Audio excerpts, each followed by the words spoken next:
ആരും മുടക്കരുത് കേട്ടോ. കല്യാണം മുടക്കുന്ന ആൾ നല്ലവർക്ക് മരിച്ചു പോകില്ല. ഞാൻ അതിൻ്റെ അനുഭവങ്ങളൊന്നും പറയാത്ത നിങ്ങളെ സദസ്സ് നീട്ടണ്ടെന്ന് എഴുതിയിട്ടാണ്. ഒരുപാട് ആൾക്കാർ അനുഭവങ്ങൾ എൻ്റെ അടുത്തുണ്ട്.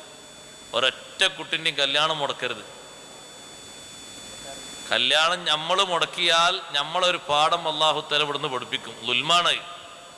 ളുൽമ് ചെയ്ത ഒരാൾ അതിൻ്റെ ശിക്ഷ അനുഭവിച്ചിട്ടല്ലാതെ എന്തായി പോവില്ല, മരിച്ചു പോവില്ല.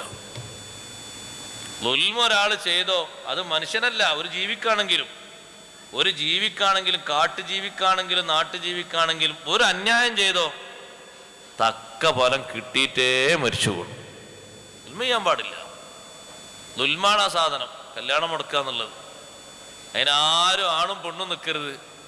സാധ്യതയുള്ള വാക്കും പറയരുത്, സങ്കല്പമുള്ള വാക്കും പറയരുത്. നേരെന്താണോ ഹക്ക് പറയണം.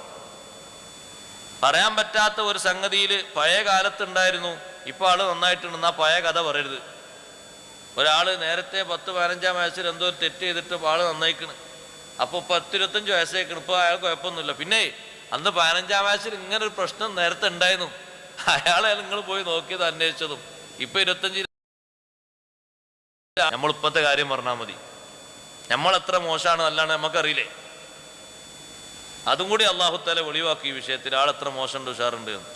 ഒരു ബാപ്പയും ഒരു ഉമ്മയെങ്ങാനും ആ വിഷയത്തിൽ 30, 35, 40 വയസ്സായ കുട്ടികൾ ഇങ്ങനെ മുടക്കി കണ്ണീര് ഉറ്റിപ്പോയോ അതിൻ്റെത് അനുഭവിക്കേണ്ടി വരും. നീ ലാസ്റ്റ് എല്ലാവരും വന്ന് രോഗം സന്ദർശിക്കുന്ന നേരത്താണെങ്കിലും നല്ല അനുഭവിക്കേണ്ടി വരും.